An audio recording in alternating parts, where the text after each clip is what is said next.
Alright guys, so what I got ahead and done now is mounted this shaft. So we've got our chainsaw sprocket mounted up, pillow block this flange bearing here, and then another flange bearing up top.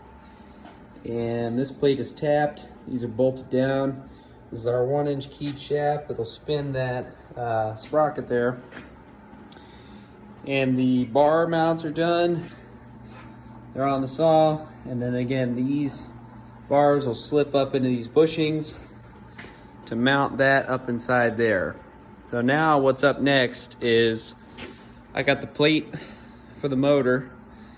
We got to get the motor mounts made. The motor will mount in the center, and these pulleys here, one's gonna mount up here. That'll slide down, and then I'll cut the shaft to size, and that pulley is going to spin over, connected to the motor via the same pulley here. And then this here is going to be the tensioner for the belt. So I got to mount the motor up at the correct height, get the pulley mounted on it, and then this belt tensioner, I'm just going to have a tensioning arm that's on a spring that'll pivot in, and that'll tension the belt there. So that's what we're working with. She's getting there. All right guys, so a little update. Got the motor hooked up and cut 4 just little spacers. Cut a plate, drilled it with the bolt pattern of the motor. Now I got the motor sitting on the mill here. Just got everything tacked in, and this plate's just sitting there for now, making sure everything has clearance. There's that shaft. And again, that's gonna feed the belt through there, and then right on over to here, turn this pulley. So far everything's looking good. Just gonna do quick little measurements, check, make sure everything's gonna work, and then I'm gonna go ahead and burn in all those posts and burn in the top plate. And then once that's complete, the motor will be mounted, and I got to work on building that little tensioner mechanism.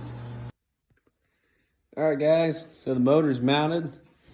Got that burned in, not fully welded, but enough to hold the weight of the motor.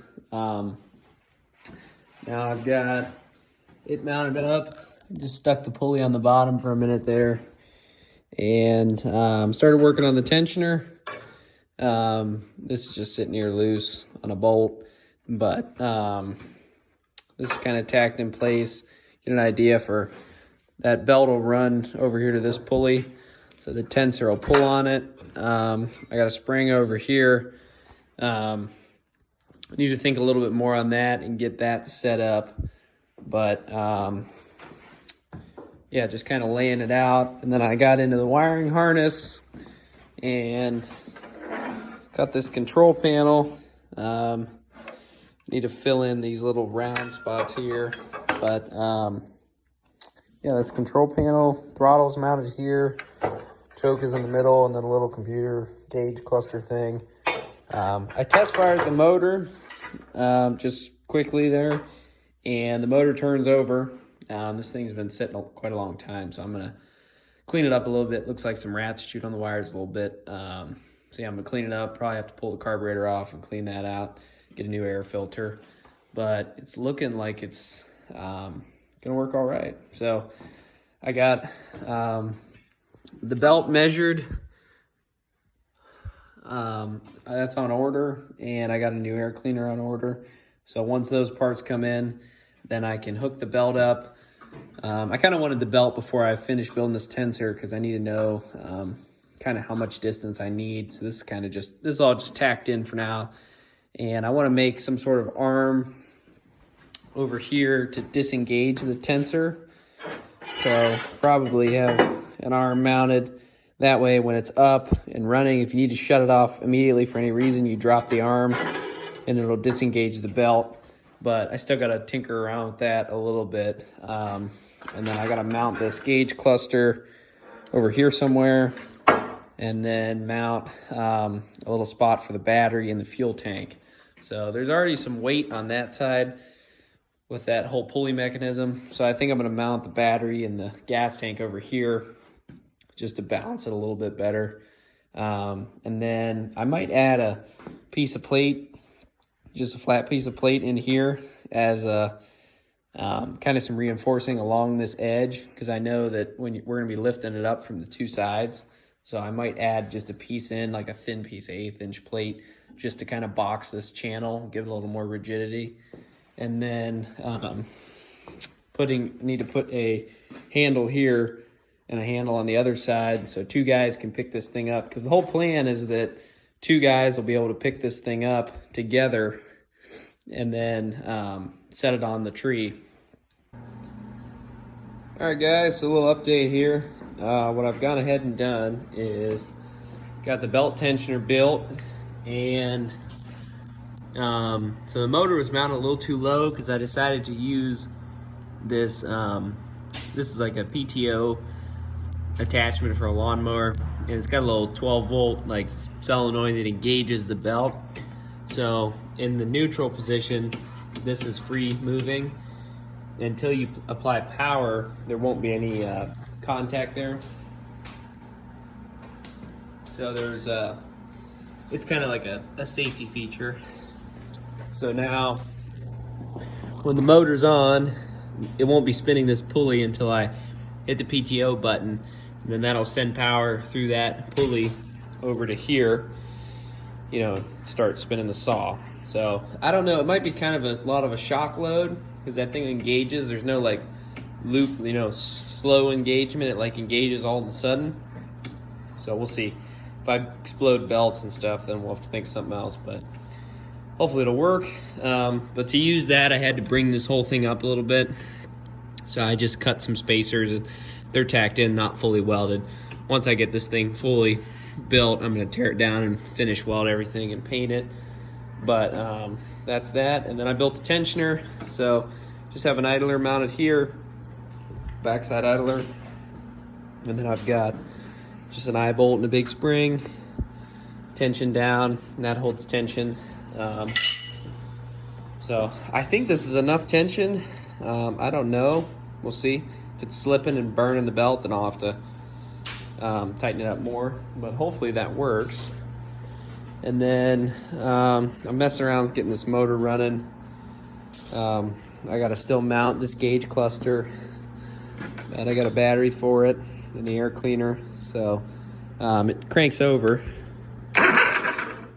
So motor cranks, it fired with a little bit of starting fluid, so it's getting spark. I just got to get the fuel tank mounted, and then some of this linkage was kind of crummy, so I got to clean this up a little bit and then make sure that our carburetor's clean, and then the motor will be running. So that's what I'm working on. I'm going to get that fuel tank mounted and gauge cluster wiring fixed.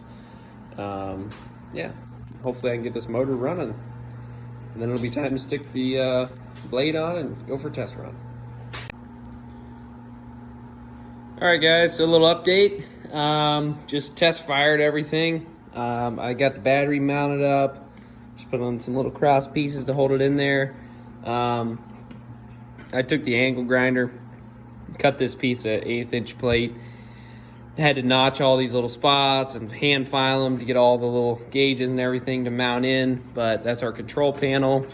It's got the throttle over here, PTO that engages this clutch down here that then engages the belt, and then we got the choke, our little panel here that reads out stuff, and then the battery on, start, stop, everything. And I just mounted that up and then tidied up the wiring a little bit, got everything wired up and hooked on, and then I had to tinker with the controls here for the carburetor. They were a little sticky, so I added a spring to keep the idle down. It was idling up for some reason and wouldn't stop, so I put a spring in, and now I fixed the adjustment there, and the choke and throttle cable work. The throttle cable was rusted up and falling apart, so I might need to change that out, but it's working. Got the new air filter on. And then I mounted up the fuel tank.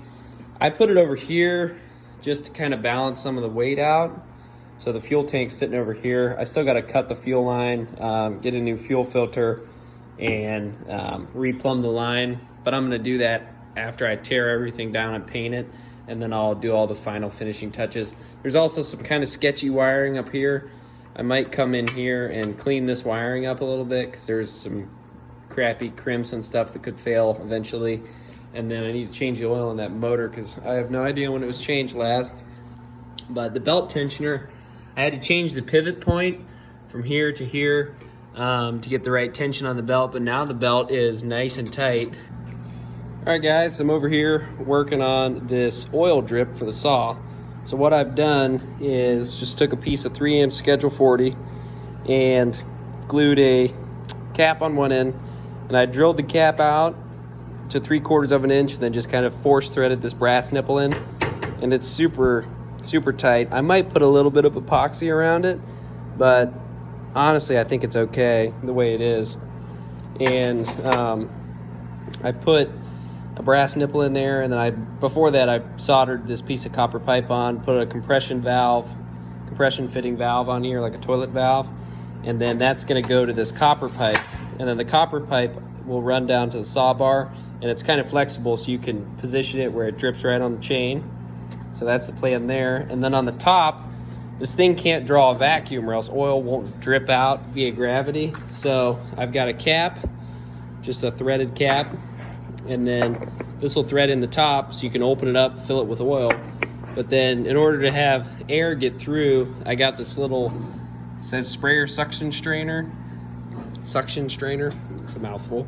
But I cut the barbed end off. See, there are these little barbs on it.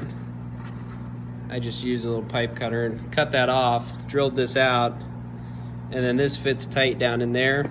And then I'm gonna put a little bit of epoxy on it. So that'll seal that up nice and tight. And then I've just got some hose clamps. So I'll hose clamp around this to one of the cross pieces that's holding up the gas tank. And then that should be my oil feed to lubricate the bar. So I'll show you guys that once I get that finished up, and then get it mounted over there on that. So that's the plan.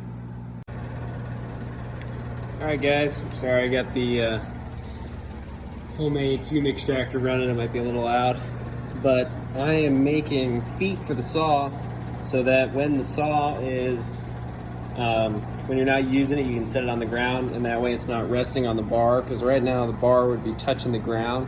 So I want to be able to set the saw down without having it touch the bar. So what I'm doing is I've just got some tubing here, and I took them, just welded on a washer onto a bolt, and then sinking these bolts down in and just welding them a little bit. Nothing pretty or fancy. And then these feet, I'm going to drill a hole in the frame of the chainsaw bar, or the chainsaw frame, and then I'm just going to slide them in, and then have a set of wing nuts, big wing nuts, so that way you can just slip them in, throw the wing nut on them. That'll lock the feet down, and there's little feet, and then when you're ready to saw, you can pick it up and then unscrew the feet off. So that's what I'm working on here, and I got the lube container mounted up. Here it is, little vent on top. Again, you can unscrew this to fill it full, and then on the bottom we've just got a little valve so you can meter the amount of lube coming down.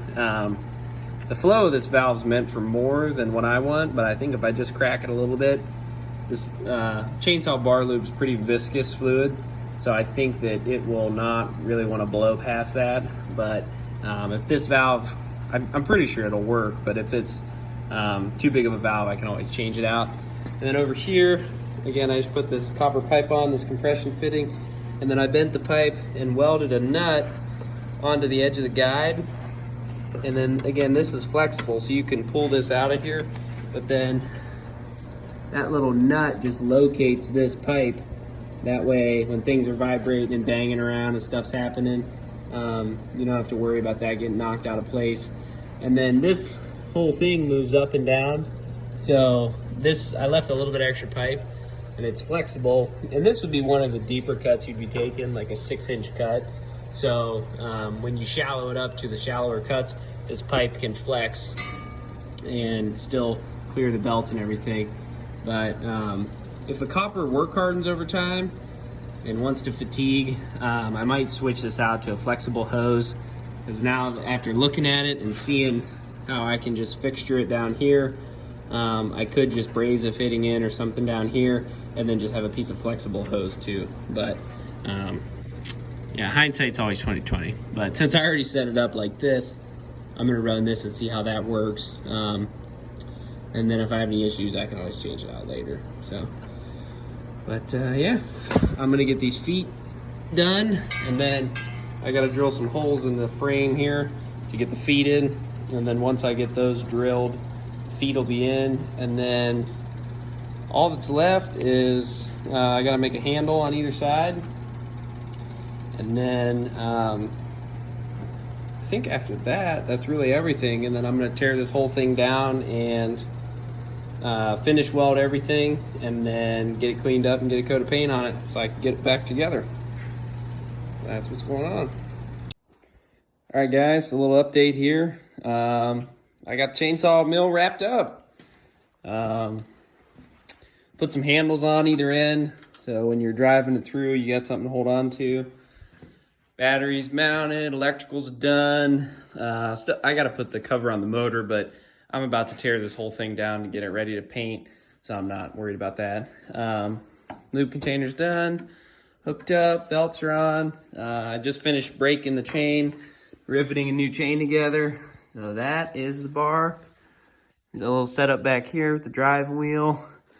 Tensioner worked great. Tensions the chain well. And let's give it a test fire. So.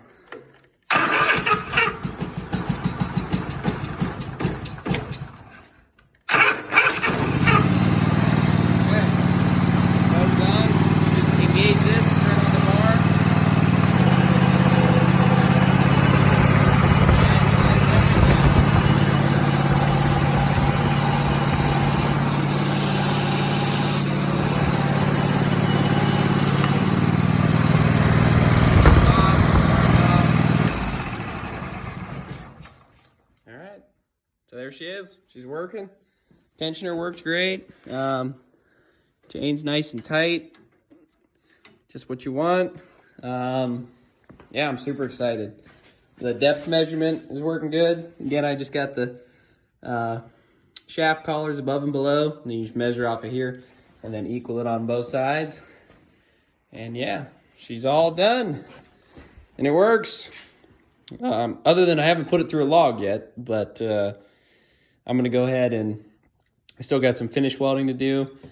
I never did weld that cross piece in, so there's a couple things. I want to tear this thing down, finish weld everything, and then I'll clean it up and paint it, reassemble it, and then we'll give it a test run on a log. So pretty cool.